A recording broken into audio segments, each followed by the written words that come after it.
Oh, hello, hello. Oh, and I believe I'm live. Let's double check as always. Yesterday I had some issues. Well, it's Facebook had some issues.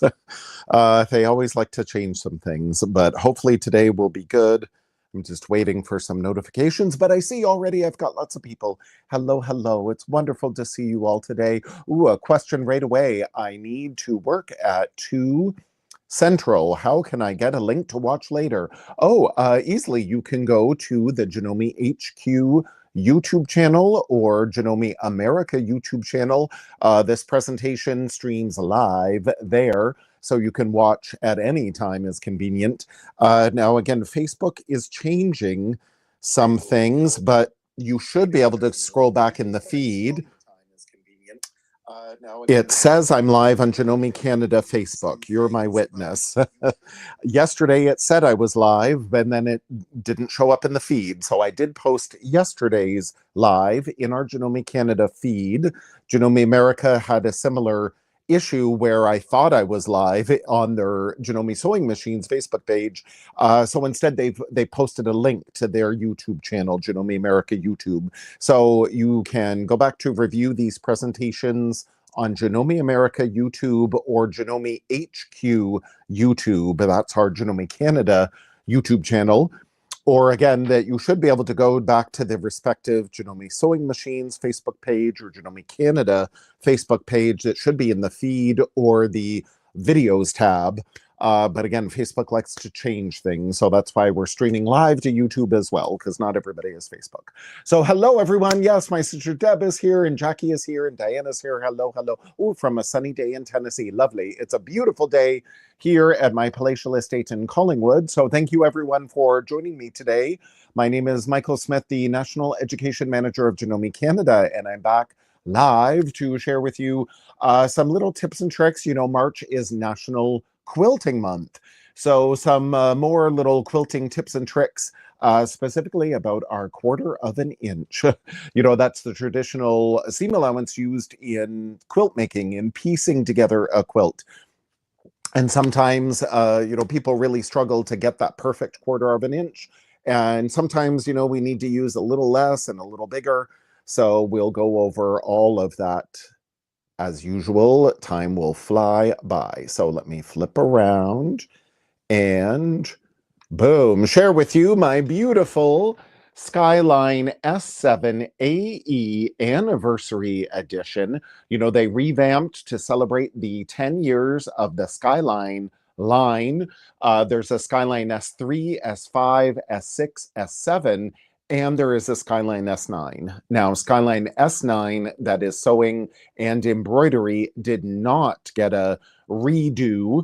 They've already updated that machine a couple of times, but all the other Skylines got updated with this beautiful accent here of this midnight blue, as they call it, and slightly different shape as well. They redid the body shape, and Skyline S7 AE has lots of new additional capabilities of the machine. So again, double check with your Janome dealers if you're in the line for a new machine. Particularly in March, we've got the Lucky Offers promotion going on, both in Canada and the States. So great time to get a new machine or maybe some fabulous new accessories. For example, as we're talking about our 1/4 of an inch seam allowance, there are many ways we can achieve that depending on your machine. That sometimes we can move the needle position over from center needle position. Some machines have a dedicated piecing stitch, for example. So here I have center needle position, and on my Skyline S7, for example, I can go into my quilting decorative stitch category, quilting category, boom, stitch number 2, my 1/4 of an inch P, that's piecing stitch. And automatically you'll see, again, why do we spend a little more on our machines? Well, look at this beautiful LCD screen, and we have these push button capabilities where all I do is select that stitch and my machine has done the work for me. The needle position has moved over to the right. You can see here as represented on the LCD screen. It recommends I use the foot, the 1/4 inch foot. In this case, it has a guide and some convenient 1/4 inch markings here. And then again, it has moved my needle over to the right, and then it's shortened my stitch length to 1.8. So it's a nice tight stitch. We don't have to worry about the seams coming apart, back stitching or anything. That holds together quite nicely. So again, I always love to do little test samples on your scraps of fabric, and I write there was 8.3 width and 1.8 length. So when we go to double check this 1/4 inch seam allowance, we could use one of the old quilting gauges that I've had forever. And of course, I can't find it right now on my sewing table. But little rulers, whatever you need to use. I love my Quilt in a Day ruler in particular because it's got this 1/4 inch line all around it. So we can do our little test sample and then lay the ruler up against, I'll do that, lay the ruler up so my stitching is right on that 1/4 inch line. And you'll see the edges of my fabric are right along the edge of that ruler. Like that is the perfect 1/4 inch. It worked out beautifully. Now, how we can double check. Now, as a regular 1/4 inch seam, like that's fine. So there are times we use 1/4 inch in garment sewing, in making our tote bags, our home decor, so 1/4 inch seam is fine. Where we sometimes get some issues is when we have a block with multiple seams. Look at this. I have a 1/4 inch seam here, 1/4 inch seam here, 1/4 inch seam there, another 1/4 inch there, and another 1/4 inch there. So 1, 2, 3, 4, 5 seams. So we need our 1/4 inch seam to be very accurate in this case because we need this block to finish a particular size.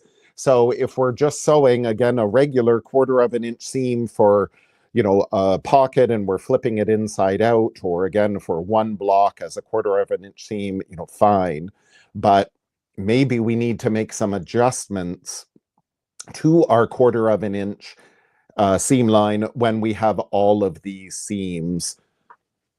So there's many things I'm going to go over today. So again, for our 1/4 inch, typically, again, we can use our center needle position, and we do have many convenient markings on our patented needle plate. Now, the Janome Skyline S7AE comes with the zigzag needle plates on my machine. Here is the straight stitch needle plate, which we ultimately recommend for piecing. But here we have, again, that horizontal line is where we're going to be lining up our fabric.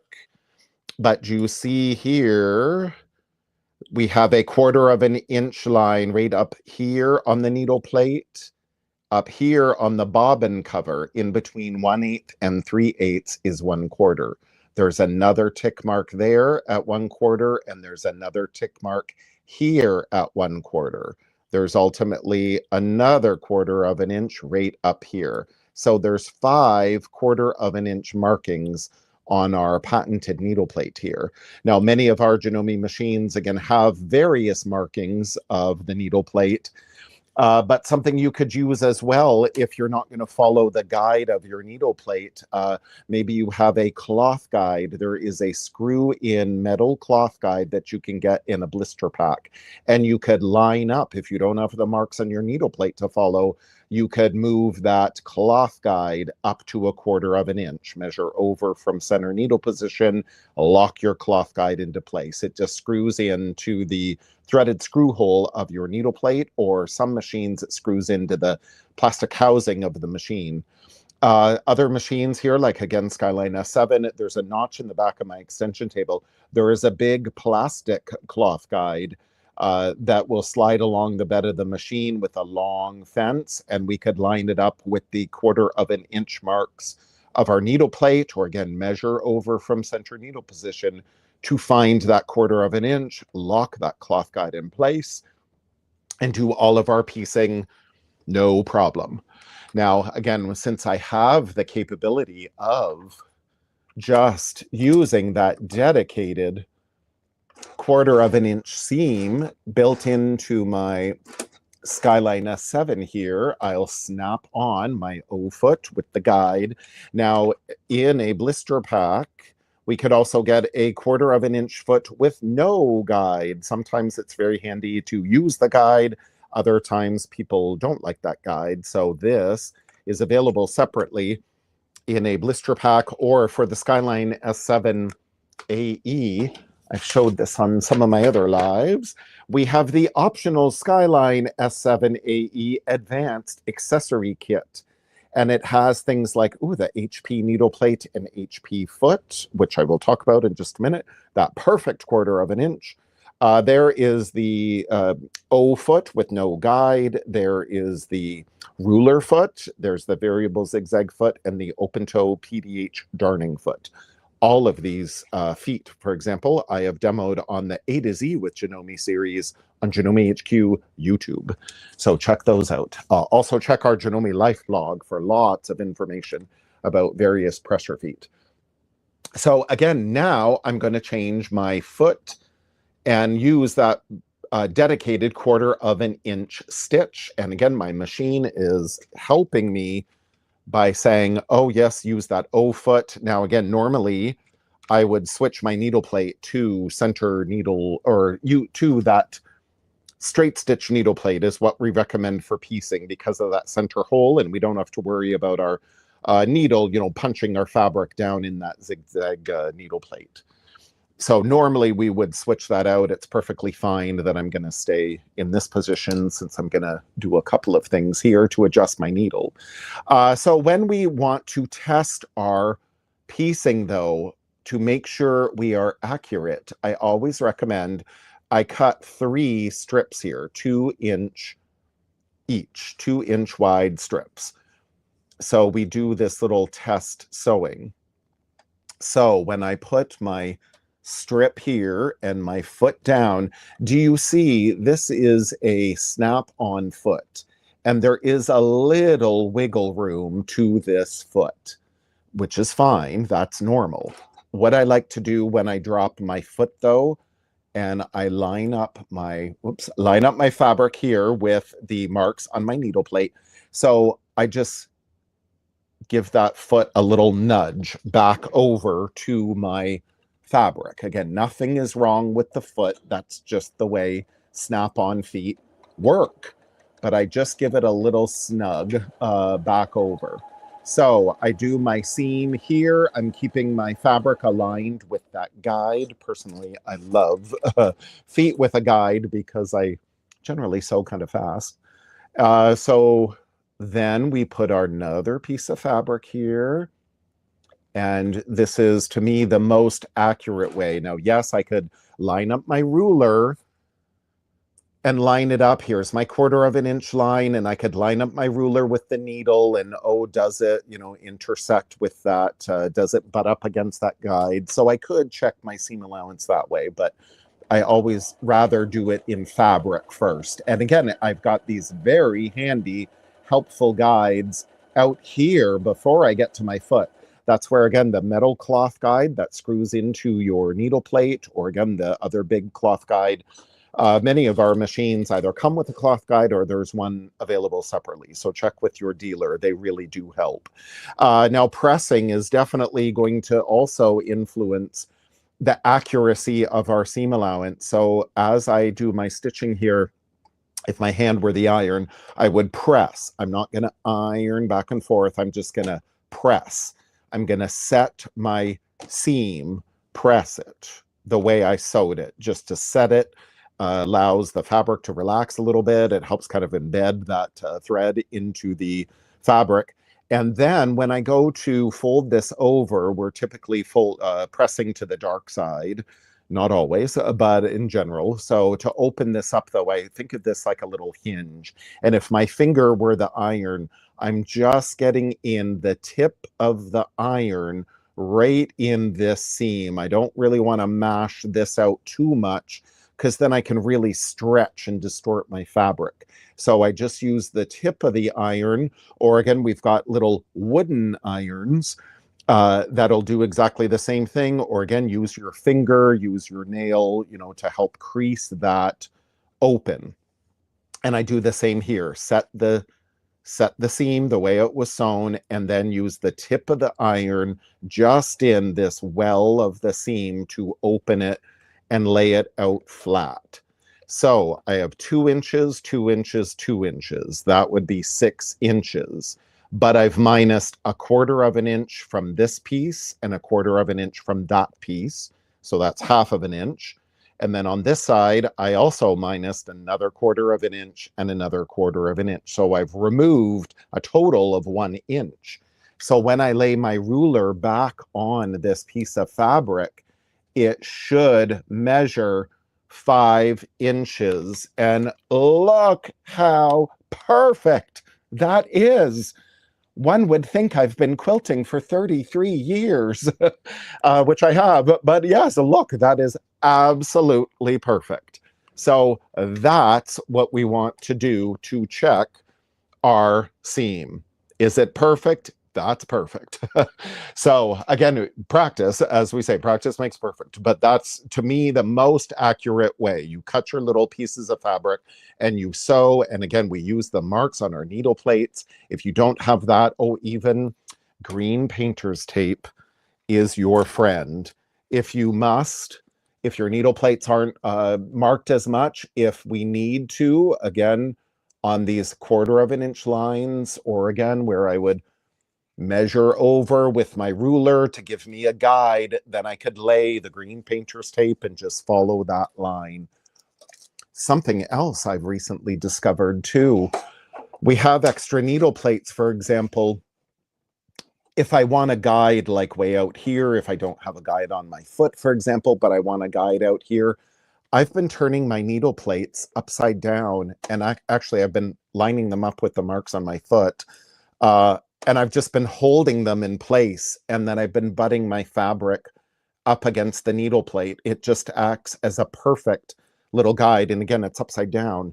If I wanted to, if I didn't want to hold it, I don't want to put the painter's tape over like any of the sensors or anything, but sort of out here in the middle, it's not going to be on top of anything. I would do that to tape it down if need be. For the most part, I just hold mine. I have very steady hands that way. Don't drink too much coffee. Just hold it down. And it works as a perfect little fence. So I always recommend the cloth guide that's compatible with your machine. But if you don't have one and you need in a pinch, turn over your needle plate, and that works out beautifully. And again, green painter's tape is your friend. You could use blue as well. But that way it's not going to mark up your needle plate. It's not going to mark up the bed of your machine. So that is one way we can get an accurate 1/4 of an inch. Now, Janome also has special feet depending on your machine. This is a clear view 1/4 of an inch foot. Now this, we're going to use center needle position. Then we don't have to worry about, oh, does my machine have a dedicated stitch? I can go right back to my regular utility straight stitch. We know all machines have that. Since I'm doing my piecing, again, I like to shorten my stitch length to 1.8 personally, but you can stitch ultimately whatever seam allowance you like, or whatever stitch length. The reason behind that shorter stitch is we will often cut apart after I do my, piecing here. We'll often cut apart these units there, and so I don't have to worry about this stitch coming unraveled, and we don't have to worry about back stitching and lock stitching. That's just going to do a big buildup of thread. So by having that shorter stitch length in the first place, it's just a little more secure. So in this place, I'm using my center needle position. And again, we would typically recommend the straight stitch needle plate with this. But you'll see it works perfectly fine with the zigzag as well. But with this foot, it's the clear view 1/4 of an inch seam foot. It is compatible with straight stitch needle plate. That's the center needle position. And it is for 9mm only. Any of your 9mm snap-on feet will work. You'll see, again, there's a little bit of wiggle room in here, which is fine. And when I do my, it's just a little bit, it's not significant. But again, whoops, where I put my pieces here, I always love to nest my seams when I can. One seam is going down, one seam is going up, and they just lock together or kiss or nest, whatever you'd like to call it. But yes, when I lined this up, again, it's got this wonderful long guide, so we can get that accurate 1/4 of an inch piecing. And again, when I do my snap-in feet, I just give the tip of my foot just a little nudge to the left, just to line it up again perfectly to those marks on the needle plate. And again, I like holding down my seam allowance so it doesn't flip over. And then boom, again, a nice long fence. So we would just butt one piece after another after another. This is where, again, I could get all my sewing done if I didn't have to worry about the pressures of live and time restrictions. And again, it just works out so beautifully. So there is either feet that come with your machine, or again, beautiful as my 1/4 of an inch there. Look at that beautiful match. And again, I could use my ruler and line it up there perfectly. It lines up perfectly. So we could get a foot like this 1/4 of an inch clear view foot. We can see right through it. There's other handy registration marks there too. Or we also have, this is a multi-purpose foot, is the Clear View Foot and Quilting Guide Set. It's in 9mm and 7mm. This not only has a ditch quilting guide, but then we would remove the ditch quilting guide, and here is a 1/4 of an inch guide that just screws onto the top there. So that's another 1/4 of an inch foot we could use. The Clearview Quilting Foot and Guide Set, available from your Janome dealer. So see what they have available. Now, when I mentioned, so that's our perfect 1/4 of an inch, but oh, what about this block with multiple seams? When I measured, this block should finish 6.5 inches. And when I measured this block after using that 8.3 seam allowance, do you see this should finish 6.5? This only finished at 6, and it was what, 6 1/4, 6 3/8. So this is just an 1/8 of an inch too small, because again, all those extra seams, the fabric, eats up every time we turn the fabric right side out, that it eats up a little bit of the fabric, or it eats up a little bit of that seam allowance. So instead of using that regular, quilting stitch at, again, 8.3, this is where we can do that scant 1/4. And what I do on this machine, Skyline S7AE, I move my needle over, all the way over to 9.0. So that way it produces a little more, again, scant, 9.0. Now, again, there is no technical measurement for a scant. It's either a 1/4 or it's not. But in a quilter's term, it's typically 1 or 2 threads less. So when I hold up my sample here and my stitching is right on that 1/4 of an inch, it'll be hard for you to tell, but the instead of the raw edge of the fabric right against the edge of the ruler, the raw edge of the fabric is just slightly more shy of that edge. Again, it's hard for you to see on camera, but it's just slightly more shallow because that needle has moved even more to the right. So you can do your test sample, and again, it's just ever so slightly, but it will make a difference. It's about maybe 2 threads worth. Now, a thread is another thing. I'm sewing with 40 weight thread right now. The thinner your thread, that's about an average sewing thread, 40 or 50 weight thread.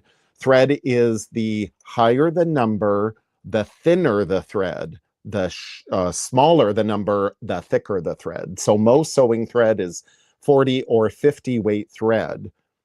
There is my 9.0. Do you see? That was 8.3. The red, the blue is 9.0. So you see, it's a more narrow seam allowance. So that produces, again, that scant quarter just by moving my needle position over. So we could do that, move the needle position over, or if our machine, can't let us do that, we just simply, instead of exactly at those 1/4 of an inch mark, we just move if we can't move our needle to the right, we can move our fabric to the left and reduce the width of our seam allowance. That will help give us that scant quarter. And again, there is no technical measurement for it. But when I did that on this sample, then this block finishes exactly at my there.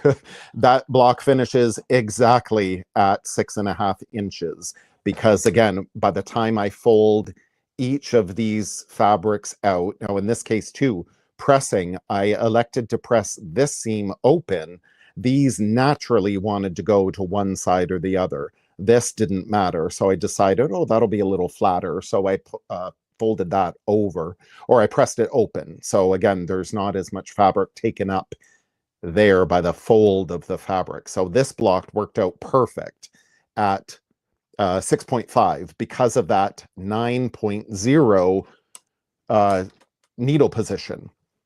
Now, if we can't change our needle position, or even sometimes if we can, what we can also do, again, thread is very weird in that the higher the number, the thinner the thread. So this is an 80 weight thread.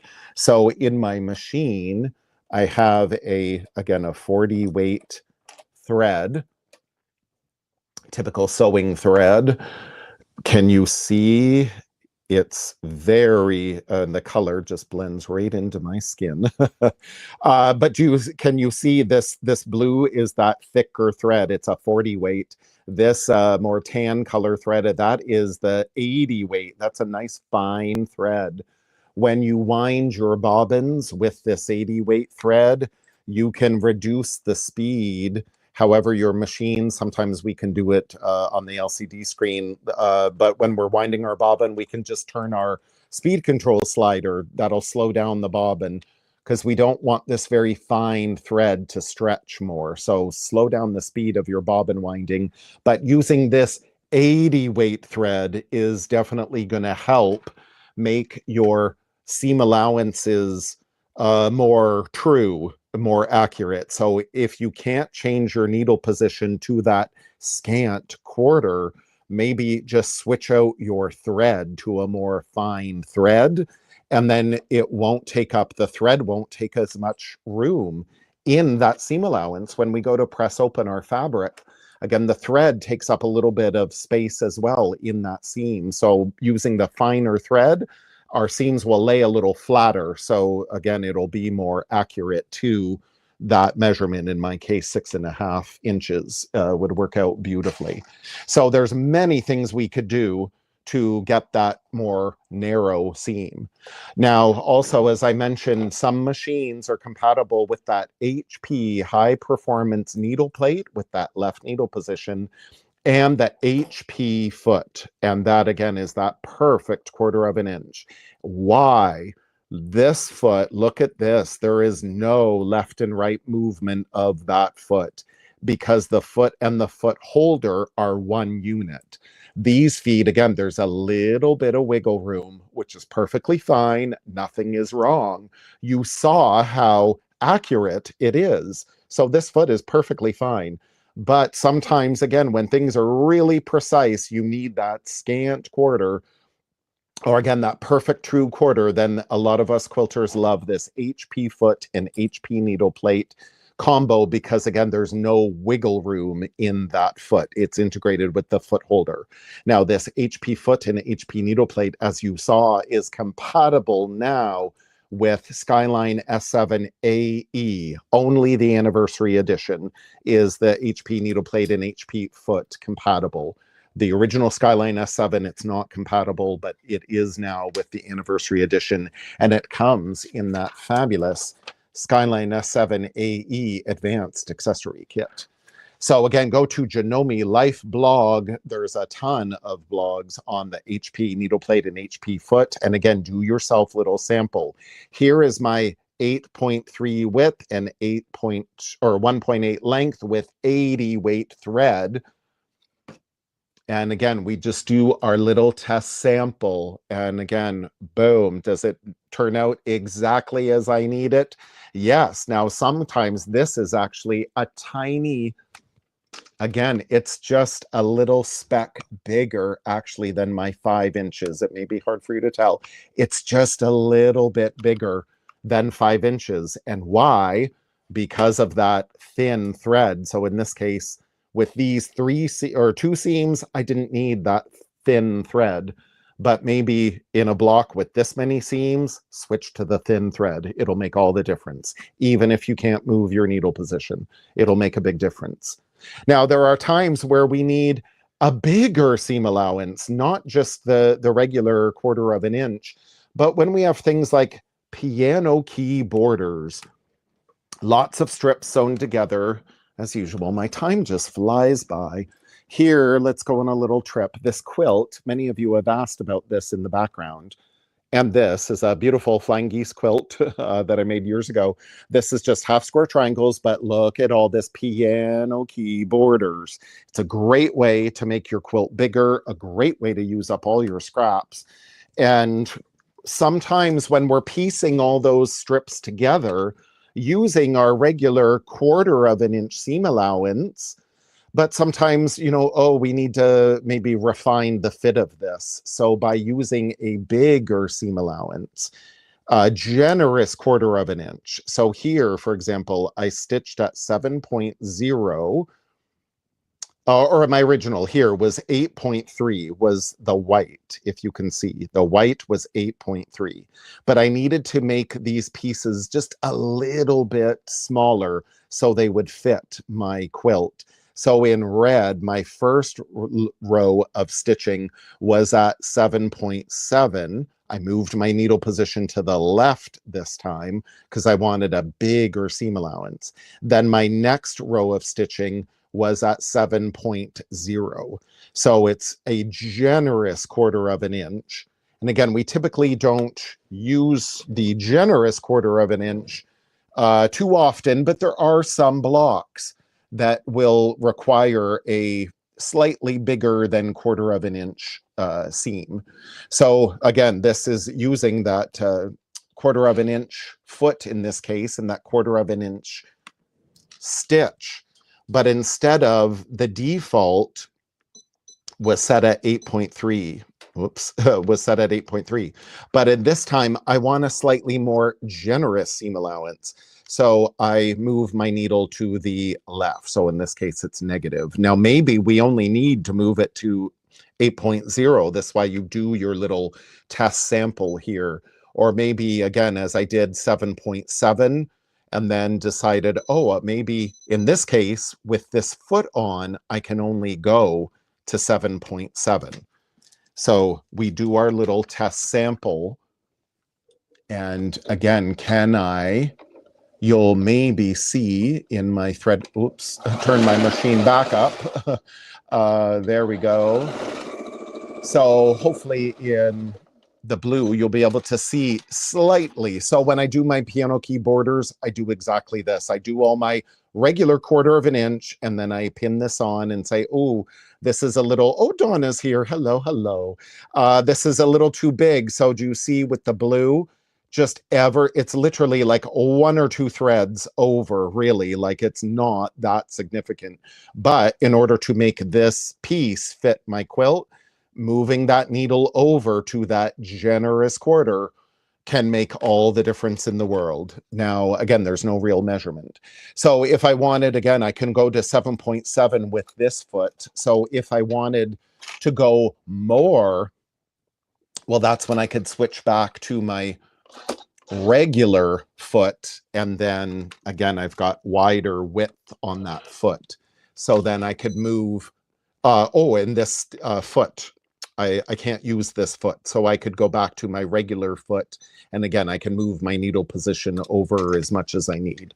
But typically, again, it's only a little bit to make that difference of that generous quarter. So every once in a while, your typical quarter of an inch will get you through most quilt making. But every once in a while, you need to adjust to make that either typically a scant quarter we would use in more instances than that generous quarter, but every once in a while, that generous quarter can make all the difference in the world, again, particularly for your piano keys. So thank you everyone so much for joining me. I hope you have a wonderful rest of the week. I will see you all next week. Have a fabulous day. Bye.